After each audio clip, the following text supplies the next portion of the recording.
पण आत्मा अमर आहे. तो सातत्याने बाह्य रूप बदलत असतो. हे चैतन्य चालू ठेवण्यासाठीच तर आमचा अवतार आहे. शस्त्राची शस्त्र पारंगत राजनीति धुरंधर प्रौढ़ प्रताप. कोई भी फिरंगी इस झांसी को हाथ में नहीं लगा सकता.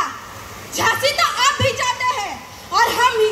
फर्क सिर्फ इतना है कि आपको राज्य करना है और मुझे अपनों की सेवा.